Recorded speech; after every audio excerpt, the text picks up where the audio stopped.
All right. So we'll go four-seam fastball. Pretty standard. Yep. Then I'll go changeup. The one that I love the best. Kick change. Is that the kick change? That's the kick change right there. Man, everyone's doing the kick change. I know. Then I got the slider right here. I spike But you pretty also much. spike. I spike everything. And then the curveball. A little bit closer with the fingers. I'm just trying to throw it straight down. So why do you spike everything? Ooh. How did you get started with that? I'm a pronator, so it's hard for me to get out in front of the baseball. Kick change is a little weird. I don't know why. This just feels really good, and I started to get a lot more depth in it. I was a little skeptical on changing my changeup because I thought it was good to begin with, but now it's just gotten better. Slider, for me, it's hard to, get in front like I was saying. So spiking it, having a little bit more middle finger dominance, then I can get out in front. Same with curveball. Curveball I've had for a while, but this one, so I'm trying to go closer together just so I get a little bit more depth, whereas this one, I'm a little bit farther apart, and that one's going to be a little bit harder and shorter. I was talking to Whitman last year, and he tried the kick change. When everyone was trying the kick change, he was like, no, I can't figure out how to work. It's like you take some weird hand strength. So, you have to figure out if it works for you, right? It's just seam orientation. You're trying to figure out if that's, what you can actually, create with spin direction, tilt, all that stuff. I still don't understand completely when I throw it. It just moved, and I kind of liked it, and then I saw some success with it, so I kept it. Obviously today's pitching is like you got the seam shifted wake, you got the pitch slabs, you got the drilling down on the TrackMan every. Do you like doing it? Do you like experimenting with the shapes? I think it's awesome. I think it's awesome to do outside of the actual season. I think in season it's a little bit more difficult because when you get the ball on the pitching mound, you're supposed to compete. Whatever you got that day, you just got to compete. In the off season, you get a little bit more time, then you can try new things. I picked this up in the off season, not this past one, but the last one, and then I just ran with it. What about like when you're doing your bullpens? Do you like to have the data there and say, okay, what did that one do? So it just depends on the day. If I feel like I really need to work on something, fastball carry or, a little bit more depth on something, even though I'm probably not going to change a ton, I'd like to see, okay, what did I think right here? And then I kind of see if the metrics kind of matched up what I was trying to do. All right, so I want to go back to your childhood. You grew up in a spring training town.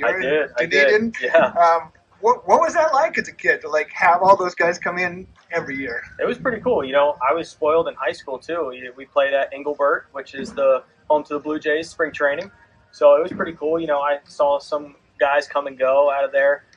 Nate Pearson being one of them. I saw him, and that was pretty cool. Trying to think, I played.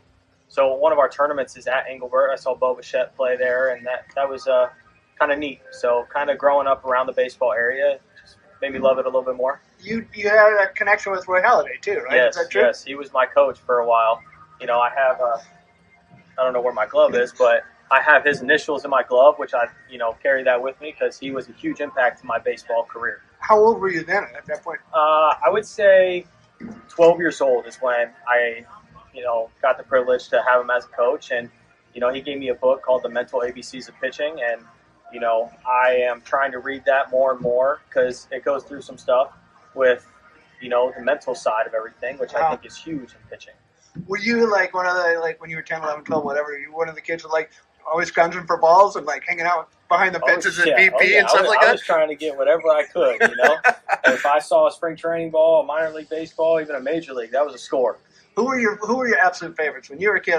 Setting aside Roy Halladay, obviously, that's a special relationship. Who were the guys you're like, oh man, I want to be that guy? Justin Verlander, for sure. Yeah. Justin Verlander. I loved how when he came up, he was throwing, he was a starter, and he'd actually get harder in velocity the further he went in the game, and I thought that was awesome.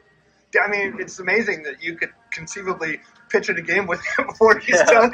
Exactly. So that was pretty cool. Growing up watching him, Scherzer. Steven Strasburg was another one. It pains me to hear what happened with him and everything, but the utter dominance that he had is just unbelievable.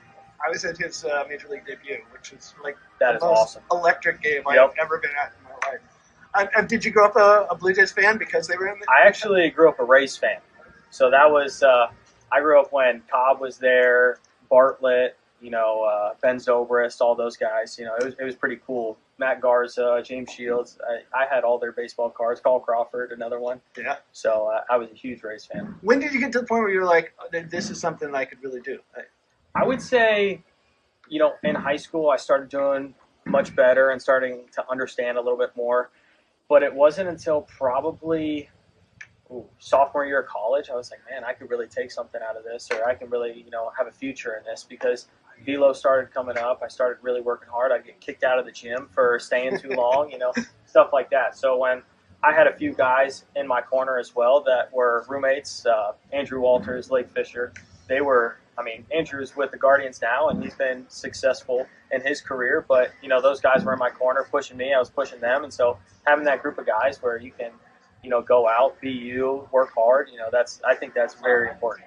I remember talking to David VR when he was here, and one thing he said was, when you go from Florida, you're always playing against the dudes, the guys who are getting like the huge scholarships, the guys who are getting drafted in the first round, and you get to test yourself against them all the time and say, I can play with this guy. Yeah. So when we were actually, I want to say it was 14, I was playing 18-year-olds. So I went up 4 years, and I was playing 18U. We won some tournaments, and I think that's what kind of made me a better player, just because, I got to see some of the guys that were a little bit more developed, and they were playing against us, and I just had to figure it out. I wasn't always the biggest guy, but I figured it out and made sure, what my strengths were, I was using them in the game.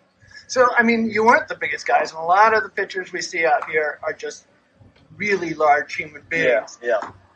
How do you use that to an advantage, or the way your body moves? Yeah. So, for me, I'm a springy. I jump high. I have a lot of extension. And I'm using that as my advantage. For me, I'm trying to create as much force through the baseball as I possibly can. And being a springy guy, I don't need a ton of mass. But as long as I'm staying strong in my core, my legs and all that stuff, I think that's what gives me an advantage. Did you always know that about yourself? Because I've actually, the first time scouts started asking me about you, the thing they'd bring up is extension, which is everyone wants extension now. Yeah. Did you know that you had that? No, I did not know that. So it was something that I learned fairly recently. I never knew that I had it. I knew I always strided far, and, I had a really long arm, but I never really knew that. It is something that all teams are chasing now, so that you've got that in your corner and can kind of build shapes off that, and they all have a slightly more effectiveness because you're getting on hitters faster. Yeah. Sounds like they're going to drown us out here in a second, but let me just ask you one more question. Obviously, you were on the mound, pick up the save in the series finale in Erie, pretty dramatic moment. Yep. What was that like? Do you like that sort of situation? I love it. I love the adrenaline rush. I love, getting into those situations. We got a really good group of guys this year, and, it's fun to watch the hitters work, putting together a little 1 run or 2 runs in the 9th inning and having me go out with a little bit less pressure. It's something huge for the pitchers. Having the hitters have your back, and when we need to make a big pitch and we do it for the hitters, that's what it's all about. Yeah, I asked Greg this. I'll ask you too. Phelps told me last week that he wants his team to be in kind of attack mode. Yes. And you can see that, the way they're running the bases, the way they're sort of doing things on the offensive side. You can see that coming out. Does that philosophy translate over to the staff as well? Absolutely. Do you guys think about that? We are trying to go race to 2. So race to 2 strikes. That's our philosophy. If we can get to 2 strikes, there was a stat that came out. I think it was after 2-1, hitters were hitting 280, and after 1-2, hitters were hitting $180. So, that's a huge advantage that you have as a pitcher. So if you're racing to 2 and you get that, you're in the driver's seat. Okay, I just remember one other thing I wanted to ask you while I have you here. Last year, as you were moving up through the levels, you were one of the guys that they occasionally have to send up to Sacramento to help cover innings for them. Yep. And, everyone understands the logistics of how minor leagues happen. But as a young player, as a guy who's in A-ball, what's your thinking about that kind of opportunity, and how do you use that to sort of help you when you come back again? I was so excited because it was something, I was in low A, high A for 2 years, and then I get the call of hey, you're going to SAC. That's a huge, impression for me of hey, they believe in you, they want you to get better type thing. And so, I took that and I ran with it. I talked to some of the guys there of like, hey, how do you pitch? I had a really successful first outing, not so successful the second outing. And, I was talking to pitching coaches, I was talking to other pitchers, and they were like, hey, you got to use your off speed a little bit more. You got to do this. Some of the stuff, I picked up, and, I brought it to AA. I had success in AA, and then I'm just trying to keep it going. There you go. It's just one of those cool things where, there's a need, but a need can always be turned into an opportunity. Absolutely. All right, Tyler. Well, I'm going to let you get out of here. I look forward to seeing you pitch all year. I've kind of followed you around here and there, but now I get to spend a year with you, and it's going to be a fun one. Yes, it will. All right, man. Thank you. Congratulations. Thanks for taking the time. Absolutely.